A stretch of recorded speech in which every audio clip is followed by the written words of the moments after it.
हमारे जितने भी कोचेज़ हैं वो बिल्कुल फारिग हैं, उनको बिल्कुल समझ नहीं है। उसकी वजह ये मैं क्यों बार-बार बोलता हूँ इनको नॉलेज नहीं है, ये फारिग हैं, क्योंकि जो नेशनल क्रिकेट अकेडमी जो बॉलिंग कोचेज़ लगे हुए हैं वो पर्ची से आए हुए हैं, वो मेरिट के लोग नहीं हैं। अस्सलाम वालेकुम जी, कैसे हैं आप लोग? सब ठीक ठाक हैं? आप देख रहे होंगे कि एशिया कप जो है वो अंडर 19 का स्टार्ट हुआ है और पाकिस्तान टीम की जो परफॉर्मेंस है बड़ी ज़बरदस्त जा रही है। लेकिन उसमें एक पाकिस्तान अंडर 19 की तरफ से एक फास्ट बॉलर जिसका नाम है मोहम्मद ज़ीशान, और अच्छी खासी उनकी हाइट है और वो सबसे डिफरेंट नज़र आते हैं। वो सबसे पहले मेरा सवाल ये है कि मैं क्रिटिसाइज़ नहीं कर रहा, एक सवाल पूछ रहा हूँ, क्या ये 17 साल का है? उसकी हाइट इतनी ज़्यादा, बिल्ड उसकी ऐसी है। उसके बाद स्पेशली मैं वीडियो ज़ीशान के लिए ही बना रहा हूँ कि ये जो दो तस्वीरें आप देख रहे होंगे, इसमें एक तो आप वो देख ही रहे होंगे जो उन्होंने ग्रे कलर के कपड़े पहने हुए हैं। ये जूनियर प्रीमियर लीग जब जो रमीज़ राजा साहब ने करवाई थी, ये उसमें बहावलपुर की तरफ से आई थिंक खेले थे। वहाँ पे आप देखें जब ये बॉल रिलीज़ कर रहे हैं, उसके बाद इनका जो फॉलो थ्रू है, जो रिलीज़ करने के बाद सीधा जा रहे हैं, और उनका जो हेड है, जब बॉल उन्होंने डिलीवर किया है, उनका हेड जो है बिल्कुल बैट्समैन की सीध में है और बहुत ही एक एक बैलेंस और एक अच्छा उनका वो लग रहा है। लेकिन अगर आप दूसरी तरफ देखें कि ये जो अभी हाल ही में ये अंडर 19 की तरफ से वो खेल रहे हैं, उसमें आप देखें जब उन्होंने बॉल रिलीज़ किया है और उनका जो ऊपर का पोस्चर देखें, उनका हेड देखें, और उनकी बैक पूरी बॉल रिलीज करने के बाद पूरी ऐसे घूम रही है, ऐसे घूम रही है, ऐसे लगता है वापस पीछे की तरफ वो देख रहे हैं। आपको क्लियर एक फर्क नजर आ रहा होगा।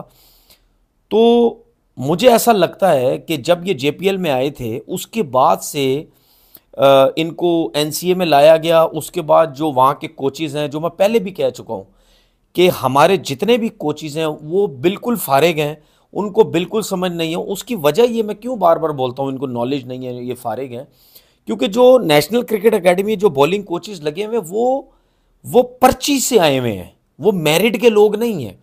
क्योंकि ये जिन लोगों की मैं बात कर रहा हूँ, अगर ये मेरिट में होते तो इनको ज़रूर कहीं ना कहीं डोमेस्टिक की टीम वगैरह में इनको एज अ बॉलिंग कोच लिया जाता। मैं उमर रशीद की बात कर रहा हूँ, चलो मैं नाम भी ले लेता हूँ उमर रशीद की। इनको बिल्कुल समझ नहीं है। वो नदीम खान जो आजकल डायरेक्टर हैं, वो जब अभी अभी दोबारा आए, जो पहली दफ़ा आए थे, वो नदीम खान उमर रशीद को लेके आए। उससे पहले जो है उमर रशीद को कोई डोमेस्टिक की टीम में कहीं भी कोई बॉलिंग कोच वगैरह नहीं इनको रखा जाता था। तो उनकी पर्ची पे ये आए। उन बेचारों को पता ही नहीं है कि बॉलिंग है क्या। तो मैंने कुछ क्लिप्स देखे हैं जिस पे Umar Rashid national cricket academy में खड़े हुए हैं और जीशान को वो जो बॉलिंग करवा रहे हैं। तो फिर इसका मतलब यही है कि ये जो चीज़ है उसको ज़ोर लगवाने के चक्कर में अब वो जो रिलीज़ कर रहा है, जो बॉल जब फेंक रहा है, उसके बाद जो उसका फॉलो थ्रू है डिलीवर करने के बाद, वो सीधा नहीं जा रहा। ठीक है, वो सीधा नहीं जा रहा, वो वापस घूम रहा है, पीछे की तरफ देख रहा है। इसका मतलब ये है कि जोर लगवाने के चक्कर में, ठीक है, आप उसको खराब कर दिया आपने। सही है, अब वो ज्यादा क्रिकेट खेलेगा, अगर इसी तरीके से बॉल करता रहा तो उसको बैक इंजरी हो सकती है, कोई सी भी इंजरी, रिब इंजरी हो सकती है, बैक इंजरी हो सकती है, ठीक है, ग्लूट की उसको इंजरी हो सकती है। तो मेरा कहने का सिर्फ मतलब ये है कि हम लोग कितनी आसानी से कह तो देते हैं हमारे फास्ट बॉलर अनफिट हो गए, हमारे फास्ट बॉलर फिट क्यों नहीं हो रहे, यंग लड़के फिट हो रहे हैं, अनफिट हो रहे हैं। वो क्यों हो रहे हैं अनफिट? उसकी रीज़न क्या है? उसकी रीज़न भी मैं आपको देता हूँ। पहले तो ज़ीशान की मैं जो बाकी बात रहेगी वो मैं कर लूँ कि इनको कोचिज़ को बता दूं कि भाई जिसकी हाइट बहुत ज़्यादा होती है, जिसने ज़ीशान है, जिसकी हाइट बहुत ज़्यादा होती है, वो उसको पेस बढ़ाने की ज़रूरत नहीं है, उसको तेज़ गेंद करने की ज़रूरत नहीं है। वो वैसे ही जब बॉल फेंकेगा तो बैट्समैन के पास आ जाएगा, वो उसकी हाइट, उसके बाद उसका जो हाथ इतना ऊपर से आएगा तो वैसे ही बैट्समैन भागेगा उससे। ठीक है ना? तो उसके बाद जो जिस लेंथ पे बॉल करेगा वहां से बॉल वैसे ही अनइवन हो जाएगा, एक्स्ट्रा बाउंस उसको मिलेगा। तो उस हाइट के साथ उसको तो फायदा ही फायदा है, चाहे वो 130 पे बॉल कर रहा है, चाहे वो 132 पे कर रहा है, चाहे वो 125 पे भी कर रहा है। अगर उसको बॉल करनी आती है, मुझे एक चीज़ बताएं, कॉटनी वॉश की बात कर रहे हैं, एम्ब्रोस की बात कर लें, जोएल गार्नर की बात कर रहे हैं, सही है, उसके बाद माइकल होल्डिंग की बात करें, जो जिस जिसका जितना पेस था, मैं हाइट, जिनकी हाइट लंबी है, जिस जिसका जितना पेस था वो उसी पेस में ही क्रिकेट खेला है। मुझे नहीं नज़र आया कि एम्ब्रोज की, अगर मैं पुरानी वीडियोस देखूं उस टाइम से लेकर एंड तक जब वो खेलते रहे, कि वो मतलब बहुत ही कोई तेज़ किस्म के हो गए थे, नहीं। जिसकी हाइट एक्स्ट्रा होती है, ज़्यादा होती है, वो उसको तो वैसी हाइट का एडवांटेज होता है। आप मोहम्मद इरफान की मिसाल आपको दे देता हूँ।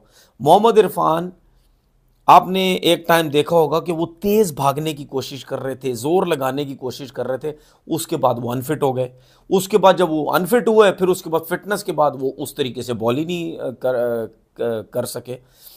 तो रीज़न ये है, अभी आप देखें अरशद इकबाल अनफिट हुआ है, नसीम शाह अनफिट हो जाता है, हारिस रऊफ अनफिट हो जाता है, एहसानुल्लाह अनफिट हो गया, फिर उसके बाद हमारे एक दो स्पिनर्स हैं वो जो है वो अनफिट हो गए, अबरार अनफिट हो गया। ठीक है ना, तो हमारे काफ़ी हसनैन, मोहम्मद हसनैन जो है वो अनफिट हो गया। हमारे काफ़ी फास्ट बॉलर्स जो हैं वो अनफिट हो रहे हैं। इसकी रीज़न क्या है? अब अगर आप हारिस रऊफ की बात करें या शाहीन अफरीदी की बात करें, ये दो वाहिद ऐसे बॉलर हैं जो हमें चले नज़र आता है कि जी डिफरेंट लीग्स या ज़्यादा लीग्स खेल रहे हैं। ठीक है, अब तो वो भी शायद कम हो गया। उसके अलावा मुझे बता दें कौन कितनी लीग्स खेल रहा है? हसनैन एक आध लीग ज़्यादा खेल रहे होंगे। तो अगर ज्यादा लीग कोई बॉलर नहीं खेल रहा तो फिर अनफिट होने का मकसद क्या है? या उनको ये बोला जा रहा है, जिस तरीके से बोला जाता है, हमारे कुछ क्रिकेटर्स भी बोलते हैं कि जी लंबी बॉलिंग करो, 4-4 घंटे 3-3 घंटे बॉलिंग करो। भाई ठीक है, 3-3 4-4 घंटे बॉलिंग करो। अब ये पुराना टाइम नहीं है कि 3-3 4-4 घंटे आप बॉलिंग करें, उसके बाद आप लीग भी खेल रहे हैं, अगर खेलते हैं, फिर उसके बाद टेस्ट क्रिकेट भी, वनडे भी, T20 भी। यहाँ पे हर फॉर्मेट में अब जोर लगाना पड़ता है, पूरा जोर यूज़ होता है। तो उसके लिए क्या हमारे जो बॉलर्स हैं उनके ऊपर प्रॉपर उनको उनकी केयर की जा रही है, उनकी डाइट की केयर की जा रही है, उनकी नींद की केयर की जा रही है, उनका जिम वर्क अच्छा करवाया जा रहा है? मैं हमेशा इस चीज़ के हक़ में हूँ। बहुत से क्रिकेटर्स इस हक़ में नहीं है कि वेट्स नहीं होने चाहिए, लेकिन मैं कहता हूँ कि दुनिया का हर स्पोर्ट्समैन वो वेट्स के बगैर नहीं चल सकता।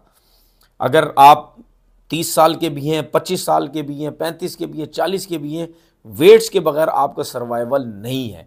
अगर आप 4-4 घंटे डेली, 2-2 घंटे अगर आप बॉल कर भी रहे हैं, जब ऑफ सीज़न होता है तो उसके दौरान भी और सीज़न के दौरान भी आपको वेट्स की ज़रूरत है। जब आप इतनी बॉलिंग करते हैं तो फिर उसकी रिकवरी के लिए क्या होता है? भाई हमें भूख लगती है तो हम खाना खाते हैं ना, तब जाकर हमें सुकून मिलता है।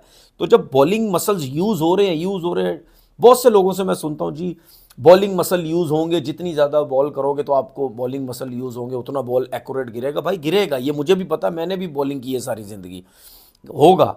लेकिन वो तो आपने चलो हर चीज़ कर ली, मसल्स भी आपने डेवलप हो गया, आपकी बॉल भी जगह पे गिर रही है, लेकिन वो जो मसल्स यूज़ हो रहा है, जिस जिस मसल्स के अंदर पसीना निकली जा रहा है, डिहाइड्रेशन हो ही जा रही है, वो मसल्स वीक होता जा रहा है, यूज़ होते हुए भी, पसीना निकलते हुए भी, तो उस मसल्स की रिकवरी किस तरह करनी है? आप उस मसल्स की रिकवरी किस तरह करते हैं? आप कुछ लोग जो हैं वो लेते हैं, मतलब लिक्विड्स लेते हैं कि जो डिहाइड्रेट हुई हुई बॉडी मसल्स हुआ वो उसको रिकवर करने के लिए। उसके साथ साथ फिर आपको जिम की भी ज़रूरत है।